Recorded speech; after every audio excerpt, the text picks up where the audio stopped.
The movie opens on a dark night with a woman frantically running through the woods. She is carrying something in her hands and two policemen are chasing after her. Shortly after, she reaches the edge of a cliff and has nowhere to go. The policemen speak to her through a megaphone and ask her to drop whatever she is holding. The scared woman reluctantly complies and puts her bag on the ground. Surprisingly, a little baby comes out of it and starts crawling towards her. The policemen then ask the woman to put her hands up, but she deliberately walks backwards and falls off the cliff, leading to her demise. Horrified, the cops rush to save the baby, who is also crawling towards the edge. But they are a second late, and the baby also ends up meeting the same fate as its mother.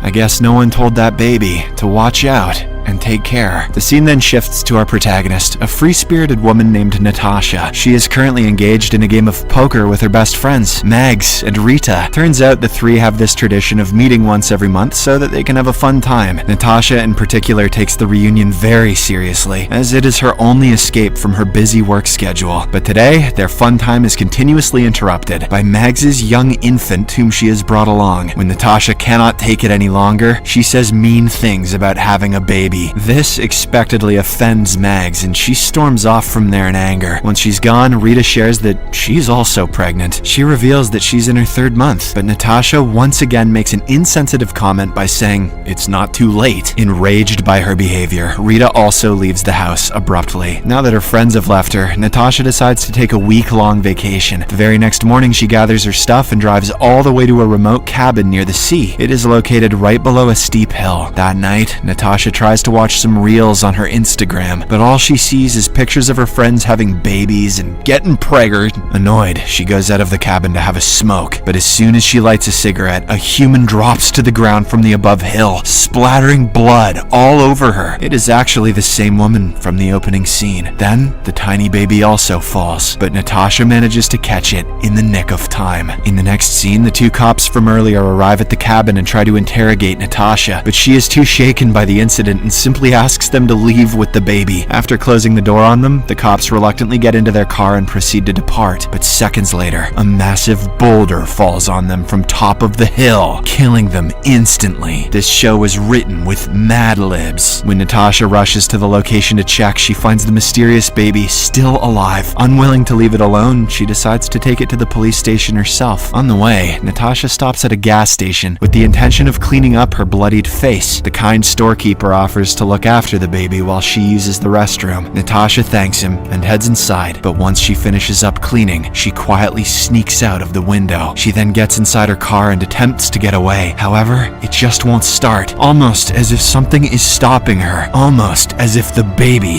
has powers. At this moment, Natasha hears a loud bang coming from inside the store. She rushes to investigate and comes across a horrifying sight. The storekeeper lying in a pool of blood. It appears that a large shelf fell on top of him, crushing his head. He deserved it, Mama. Freaked out, Natasha grabs the baby and heads to the police station. Upon reaching there, she narrates the entire incident to an officer. Natasha then hands over the baby and departs, finally relieved that her nightmare is over. In the morning, she cleans up her apartment as usual and proceeds to take out the trash. But when Natasha opens the front door, she is shocked to find the baby waiting for her.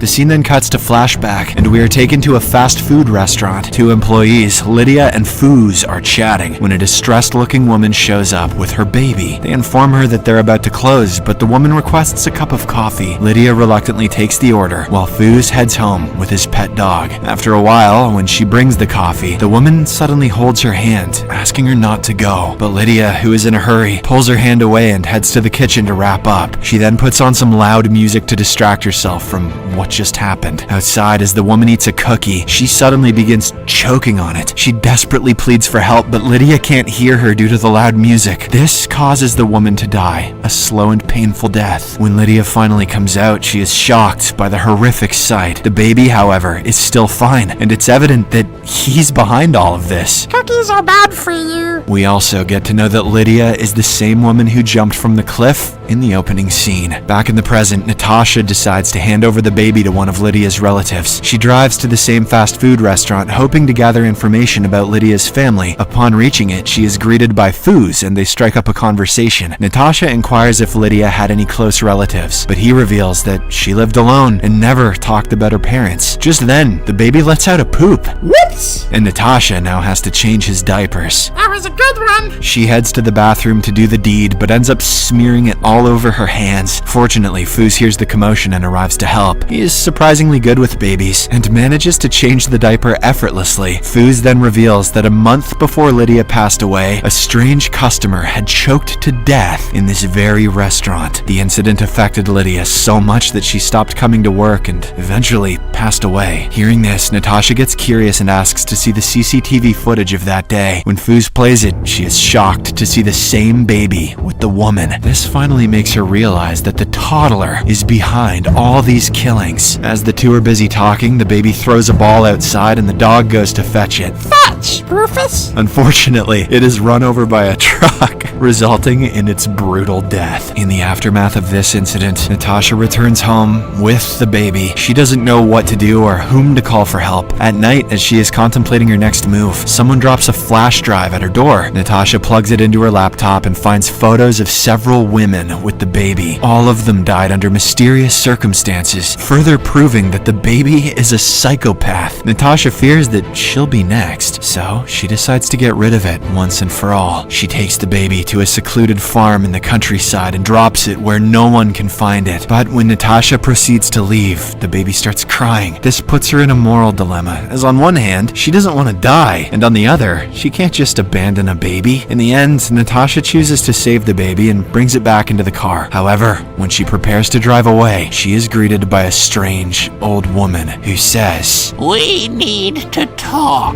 In the next scene, the trio reaches home and the woman introduces herself as Mrs. Eves. She doesn't give much information about herself and simply says that she wants to help. She claims that if they don't stop the baby, it will go on a rampage and claim several lives. Natasha inquires how they can stop it, to which Mrs. Eves says they'll have to kill the baby. Natasha is expectedly against the idea, as she cannot even fathom taking a life. But when the woman explains that she's the next target, she reluctantly complies. Mrs. Eves then suggests that they put the baby to sleep first, as it could cause problems while awake. Natasha likes this idea and starts singing lullabies to the toddler, but to no avail. Did she try Slipknot? Even after hours of effort, the baby just won't sleep. Fed up, she calls her best friend Mags, asking for a solution. The latter is still angry from their earlier encounter, but nonetheless, she reveals that her infant uses a sleep aid named Bun Bun. Natasha doesn't know where to buy one, so she decides to borrow it from Mags. The trio then head to a kid's theme park where Mags is currently with her child. Natasha gets the Bun Bun toy from her and gives it to the baby. It surprisingly works, and the creepy infant finally passes the hell out. But just when Natasha prepares to depart, several kids storm inside the room for a party. This sadly awakens the baby, causing it to burst into tears. I don't like Bum Bum. One of the mothers tries to help by adjusting its stroller, but the baby gets angry and uses its powers to chop off one of her fingers. That evening, Natasha goes to her sister Bobby's place, whom she hasn't seen in 3 years. Turns out the latter is a lesbian who is trying to adopt a baby, but Natasha accidentally offends the adoption officer, causing her to postpone the process. After the officer departs, Bobby plays with the baby, and she appears to be very fond of them. She surprisingly manages to put it to sleep, shocking her sister. Later, Mrs. Eves and Natasha reach home and proceed to kill the baby. But our girl once again has a change of heart and starts wrestling Mrs. Eves to grab hold of a knife. Amidst this, there's a sudden knock on the door. Natasha goes to check and finds her sister Bobby outside. She somehow manages to send her away and once again starts tussling with Mrs. Eves. However, when they finally settle down, they realize that the baby is missing. Turns out Bobby heard the commotion and took it away with her. Natasha gets really worried and thinks the baby is going to kill her sister. When she learns that Bobby is headed to their mother's home, she immediately rushes there with Mrs. Eves. The two reach just in time as Bobby is about to choke on a cookie. Natasha then snatches the baby away from her and gets in the car. However, as they prepare to drive off, the vehicle malfunctions, indicating that the baby wants them to stay. Later, Natasha reluctantly goes to her mother's house, whom she is meeting for the first time in 15 years. The two appear to have a strained relationship, but Mom is still happy as she believes the baby is her grandson. She even throws a party to celebrate the occasion. That night, when Natasha and the baby fall asleep, Mrs. Eves approaches the baby and tries to smother it with a pillow. Surprisingly, this causes Natasha to suffocate suffocate as well, waking her up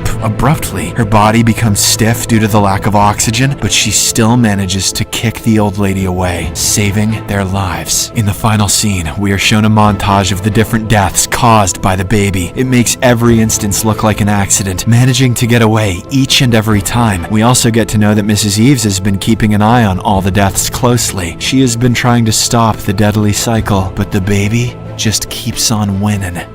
If you enjoyed this video, please don't forget to share it with your loved ones so they can enjoy it too. Your support really means a lot to us.